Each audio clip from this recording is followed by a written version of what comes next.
Assalamualaikum warahmatullahi wabarakatuh. Selamat siang teman-teman pemasaran jasa di kelas A dan di kelas B ya. Selamat siang semuanya. Kelas A yang diadakan setiap hari Selasa dan kelas B yang diadakan setiap hari Kamis. Dan selamat pagi juga untuk teman-teman di pemasaran jasa kelas D yang diadakan setiap hari Kamis juga. Nah, hari ini saya akan berbagi materi yang belum sempat disampaikan oleh kelompok pemateri. Nah, topik kita hari ini adalah tentang manajemen kualitas jasa dan customer value. Nah, untuk keseluruhan materi itu bisa dibaca ya di e-learning yang sudah saya tampilkan. Itu ada PowerPoint dan juga makalah yang sudah dibuat teman-teman pemateri. Nah, untuk kesempatan ini saya akan menyampaikan tentang materi yaitu menghitung CLV atau Customer Lifetime Value.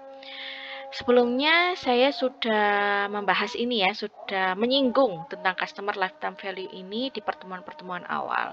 Karena sebagai seorang marketer ya, kita semua ini sebagai seorang marketer atau seorang pemasar, kita harus tahu gitu ya, harus tahu sejauh mana efisiensi pengorbanan kita ketika kita memasarkan suatu produk, barang maupun jasa itu dapat efisien gitu ya. Efisien itu dalam artinya kita menekan biaya serendah-rendahnya untuk mendapatkan apa yang kita inginkan sebanyak-banyaknya. Lah dalam konteks ini yang kita inginkan adalah customer gitu ya.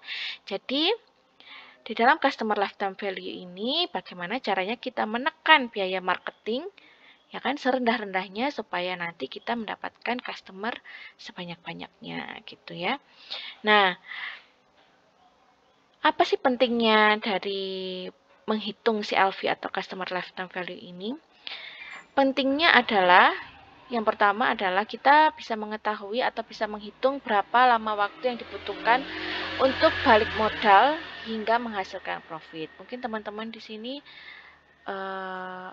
mungkin ini kan sama kayak ini ya, break even point gitu. Nah, sebenarnya kalau break even point itu hanya sebatas untuk mengetahui titik imbal balik modal yang kita keluarkan. Jadi pada titik mana dan pada penjualan berapa unit ke berapa gitu ya, sehingga kita bisa balik modal. Sedangkan kalau nilai CLV ini kita berbicara tentang customer. Nah, berbicara tentang customer itu ada yang merasa puas. Jadi puas itu hanya identiknya customer yang merasa puas ini adalah membeli 1-2 kali barang, puas, bahagia, ya sudah. Kemudian beralih ke toko lain gitu. Sedangkan kalau loyal gitu ya, loyal dia akan terus menerus melakukan pembelian produk tersebut di toko kita gitu. Jadi menghitung CLV ini adalah salah satunya ya, salah keduanya atau poin keduanya adalah tujuannya untuk supaya kita tahu ini customer siapa saja nih yang loyal terhadap toko kita atau usaha kita gitu, dan customer siapa saja yang hanya merasa puas atau sudah melakukan pembelian 1 atau 2 kali gitu. Nah, di sini diterangkan bahwasannya nilai CLV itu sangat erat hubungannya dengan biaya marketing yang harus dikeluarkan untuk mendapatkan satu customer baru atau yang biasa disebut dengan cost of customer association gitu ya. Acquisition, maaf. Cost of customer acquisition. Jadi di istilahnya adalah CAC gitu. Nah, jika nilai dari CLV ini sendiri dengan nilai CAC ini dihitung dengan baik, maka yang akan didapatkan oleh kita adalah prediksi tentang apakah yang kita lakukan itu sesuai dengan rencana proyeksi perkembangan bisnis kita ke depannya gitu. Jadi ini untuk menakar gitu ya, untuk menakar atau untuk mengevaluasi apakah yang kita lakukan ini sesuai atau tidak. Nah, di sini diterangkan bahwa semakin sering seorang customer membeli produk dari bisnis tersebut, maka nilainya akan semakin tinggi. Gitu ya. Oleh karena itu, sebuah bisnis jika ingin bertahan lama dan terus berkembang harus mampu mendapatkan customer loyal. Nah, dalam teori yang sudah disampaikan oleh pemateri mengenai customer value, dijelaskan bahwasanya customer yang melakukan pembelian produk barang maupun jasa yang berkali-kali, maka nilai dari customer itu sendiri semakin tinggi di mata pemilik usaha tersebut. Gitu ya. Contohnya misalkan saya adalah orang yang punya salon gitu ya, punya bisnis jasa salon. Kemudian ada misalkan contohkan saja misalkan Mawar misalkan ya. Nah, Mawar ini hampir setiap bulan selalu melakukan treatment, misalkan treatmentnya kerimbat gitu misalkan. Nah, itu dilakukan setiap bulan. Nah, saya tahu Mawar itu treatment setiap bulan di salon saya itu dari mana? Dari kartu membership yang sudah saya berikan kepada Mawar. Nah, dari situ saya tahu, oh ternyata Mawar ini termasuk salah satu customer yang loyal gitu. Nah, namun kan kita tidak bisa ya menelaah satu persatu seperti itu hanya dengan kartu membership gitu. Namun kita juga harus bisa memperhitungkan. Nah, di sini saya akan menerangkan bagaimana caranya menghitung CLV itu sendiri.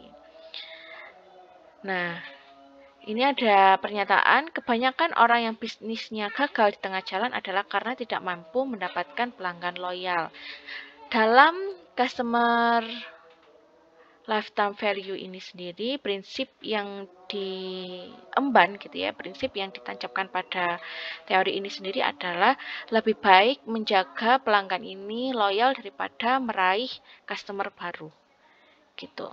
Nah, ini kalimat ini sudah disampaikan di teori-teori sebelumnya tentang bagaimana caranya kita menerapkan orientasi pelanggan. Artinya kita fokusnya terhadap pelanggan. Orang yang sudah melakukan pembelian berkali-kali atau yang termasuk kategori loyal daripada kita menggait customer baru gitu. Customer baru boleh itu sebagai bonus gitu ya, bukan sebagai tujuan utama. Tujuan utama kita adalah mempertahankan customer yang loyal kita ini gitu. Nah, ini adalah tujuan dari nilai customer lifetime value. Anda bisa mengetahui modal yang harus dikeluarkan untuk mengakuisisi satu customer. Kemudian yang kedua adalah produk apa yang paling laris dari customer dengan nilai CLV tertinggi. Yang ketiga adalah produk mana yang menghasilkan profit paling besar. Dan yang terakhir adalah bagaimana karakteristik dan demografi customer yang punya nilai CLV yang tertinggi. Nah, dari keempat tujuan customer lifetime value ini sebenarnya ini informasi ini sangat-sangat penting gitu ya dalam suatu usaha. Gitu. Karena apa? Karena dari sini kita bisa mengevaluasi apa yang harus kita lakukan di bulan berikutnya atau di tahun berikutnya gitu. Jadi kita bisa mengevaluasi. Misalkan contoh yang nomor 3. Kita bisa tahu produk mana yang menghasilkan profit paling besar. Oh, misalkan saya memiliki produk kerimbat dengan varian green tea misalkan. Nah, itu paling sering dipesan oleh beberapa customer lain dibanding dengan varian yang lain gitu. Oleh karena itu, di bulan depan saya memutuskan untuk nyetok bahan untuk kerimbat itu yang varian green tea itu lebih banyak daripada varian yang lain. Dengan tujuan apa? Dengan tujuan untuk tetap memberikan pelanggan itu treatment yang lebih baik dan juga meminimalisir biaya-biaya yang dikeluarkan gitu ya. Biaya-biaya yang dikeluarkan. Kalau misalkan ada varian coklat nggak pernah dipakai kemudian akhirnya expired, lah itu akan menambah beban kita gitu ya. Beban artinya itu kalau expired kan dibuang lah, artinya kan itu mubazir gitu, artinya kita sudah membuang biaya-biaya operasional yang sudah kita buat gitu sebelumnya lah. Dengan ini kita bisa mengefisiensikan apa yang kita lakukan. Nah, kemudian nah ya, ini jika semua digabungkan, suatu bisnis bisa mengevaluasi kekurangan lalu mengambil kebijakan terbaik agar mendapatkan profit yang maksimal. Oke, langsung saja di sini.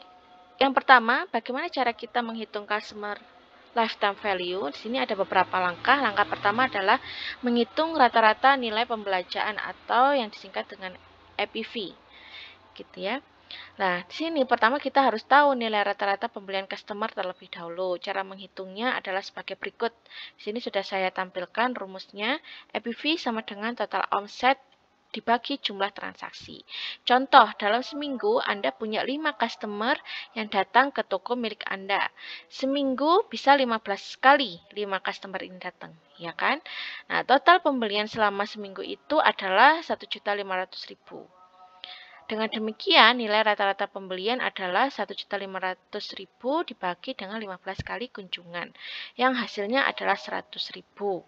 Gitu. Jadi ini nilai pembelanjaan tiap kunjungan ya, bukan tiap customer. Kalau tiap customer kan kita bisa track itu lewat data penjualan. Namun di sini kita melihat per kunjungannya itu value-nya itu berapa. Gitu. Ternyata yang didapatkan adalah 100.000. Lanjut ke langkah kedua yaitu menghitung rata-rata frekuensi pembelian atau yang disingkat dengan EPFR. Nah, di sini adalah menghitung berapa kali rata-rata customer melakukan pembelian. Contoh, dalam seminggu Anda punya 10 customer yang datang, namun kunjungan ke toko Anda ada yang sekali, ada yang 2 kali, bahkan ada yang hampir tiap hari. Gitu. Nah, cara menghitungnya EPFR ini adalah dengan membagi jumlah transaksi dengan jumlah customer. Contoh, dalam seminggu ada 21 kali kunjungan, dan customer Anda ada 7 orang, maka rata-ratanya adalah 3 kali per customer. Jadi ada 21 kali kunjungan nih, gitu ya. Nah, ternyata dan itu dilakukan oleh 7 orang. Artinya mungkin satu orang ada yang 5 kali, satu orang ada yang 1 kali, satu orang ada yang 3 kali. Nah, itu kita rata-ratakan. Nah, ternyata kita rata-ratakan itu ketemu nih, yaitu 3 kali per customer. Jadi EPFR-nya itu adalah 3 kali per customer. Nah, kemudian yang ketiga adalah menghitung customer value. Nah, ini ya, menghitung customer value, gitu ya. Belum customer lifetime value, belum. Jadi kita hanya menghitung customer value. Untuk menghitung customer value atau CV ini adalah dengan cara membagi rata-rata nilai belanja dengan rata-rata frekuensi belanja. Cara menghitungnya cukup mudah dengan cara membagi tadi ya rata-rata nilai belanja yang sudah dihitung di poin pertama atau dibagi dengan rata-rata frekuensi belanja yang sudah dihitung di poin kedua. Nah, contoh saja ini kita ambil dari contoh sebelumnya, ada 1.500.000 rupiah untuk rata-rata nilai belanjanya dan juga ada 3 kali kunjungan untuk rata-rata frekuensi belanjanya. Sehingga yang didapatkan customer value-nya adalah 500.000. Jadi kita memiliki pelanggan yang customer value-nya itu 500.000 gitu. Jadi potensi kita pada saat itu ya, pada bulan itu adalah customer value-nya adalah 500.000. Nah, kemudian ketika kita sudah menemukan customer value-nya, bagaimana caranya kita menemukan customer lifetime value ini? Nah, sebelumnya kita harus menghitung dulu ini rata-rata umur sebagai customer. Rata-rata umur sebagai customer ini bukan usia dari pelanggan itu sendiri ya, bukan. Namun, di sini yang dimaksud umur customer adalah berapa lama customer loyal berbelanja di bisnis kita gitu. Semakin sering seseorang belanja, maka semakin besar juga nilai ACL-nya gitu. Untuk menghitungnya dengan menjumlahkan setiap customer lifetime dibagi dengan jumlah customer. Gitu. Jadi misalkan kita punya data customer value ini kita hitung per minggu misalkan. Kita hitung per minggu. Nah, saya ingin menghitung customer lifetime value saya selama sebulan. Artinya kan berarti saya mengumpulkan 4 kali ya. Katakanlah 1 bulan itu ada 4 minggu. Maka ada customer value 1, customer value 2, customer value 3, dan juga customer value 4. Nah, itu dijumlahkan. Ya kan? Dijumlahkan. Kemudian dibagi dengan jumlah customer itu sendiri. Gitu. Nah, setelah dijumlahkan kita bagi dengan jumlah customer. Oh, ternyata selama 1 bulan ini yang datang itu misalkan ada 100 gitu ya, ada 100 orang gitu misalkan. Maka jumlah dari customer lifetime ini dibagi dengan jumlah customer. Contohnya, customer 1 aktif berbelanja selama 3 bulan, customer 2 belanja selama 5 bulan, customer 3 belanja selama 10 bulan. Totalnya adalah 18 bulan dibagi dengan 3 customer. Jadi rata-rata umur customer adalah 6 bulan. Gitu ya. Dirata-ratakan saja di sini. di poin nomor 4. Nah, setelah itu kita sudah sampai ke tahap akhir, yaitu menghitung customer lifetime value. Cara untuk menghitungnya adalah dengan mengalihkan hasil hitungan pada poin nomor 3 dan nomor 4, di mana poin nomor 3 itu adalah customer value, dan poin nomor 4 itu adalah average customer lifetime. Oke, di sini kita kalikan saja di poin nomor 3 dan nomor 4. Contoh nomor 3 ini sudah ditemukan, ya, customer value-nya itu adalah Rp500.000. Sedangkan untuk di poin nomor 4 atau di ACL-nya ini ketemu 6 bulan. Gitu. Maka kita bagi saja 500.000. Oh, maaf, bukan dikali. Maka dikalikan saja 500.000 dikali dengan 6. Maka ketemu berapa? 3 juta ya. 3 juta rupiah. Maka bisa dikatakan bahwa customer lifetime value saya selama 18 bulan itu, ya kan tadi ini kan 18 bulan, itu adalah sebesar 3 juta rupiah. Gitu ya. Nah, begitu. Nah, itu cara menentukan customer lifetime value. Jadi selama 3 juta, selama 18 bulan saya sudah menghasilkan customer lifetime value-nya 3 juta. Kira-kira 3 juta dibagi 18. Oke, rata-ratanya berarti per bulan berapa kan nanti ketemu, gitu ya. Nah, gitu. Kira-kira sesuai dengan target atau tidak? Kalau tidak, ya berarti harus ada upaya-upaya lebih untuk bisa meningkatkan customer lifetime value itu sendiri. Gitu ya. Kalau memang sudah cukup, maka yang perlu dilakukan adalah mempertahankan atau mungkin meningkatkannya lagi semakin lebih besar. Gitu. Oke, kemudian, nah di sini sebuah studi dari e-konsultansi itu menyebutkan bahwa peluang dalam menjual produk ke customer baru hanya 5-20%, sedangkan menjual produk lainnya ke customer lama bisa lebih tinggi, yaitu 60-70%. Ini Pak. Matur nuwun nggih Pak. Nah, itu jadi seperti yang saya katakan sebelumnya, bahwasanya customer lama itu jauh-jauh lebih diprioritaskan daripada customer baru, karena tingkat konversinya atau tingkat pertambahan dari customer lifetime value kita sendiri itu kesempatannya bisa mencapai 60-70%. Sedangkan untuk meraup atau mencari customer baru itu hanya sebesar 5-20% gitu. Maka banyak sekali beberapa perusahaan yang sering bekerja sama gitu ya dengan usaha lain untuk bisa membuat proses jual beli ini menjadi jangka panjang dan menjadi customernya, ya kan, otomatis customernya itu menjadi loyal juga gitu. Oke. Nah, ini berikut beberapa cara yang bisa dipraktekkan untuk meningkatkan nilai CLV. Yang pertama adalah buat sistem yang mempermudah customer untuk membeli barang-barangmu atau jasa-jasa dari kamu. Jadi kalau misalkan ribet gitu ya, nggak ada alurnya, nggak ada tata caranya, apalagi di bidang jasa ya, jasa itu sangat-sangat riskan sekali orang itu bisa datang dan pergi gitu, karena tidak ada step-step atau alur-alur yang dipermudah ketika customer itu datang ke tokomu misalkan. Misalkan salon gitu ya. Salon biasanya ini gimana, nggak ada orang, resepsionis nggak ada gitu kan, hanya rumahan aja. Kemudian kalau dipanggil orang yang nggak keluar lah, itu kan berarti kan ada sistem di situ yang perlu dibenahi.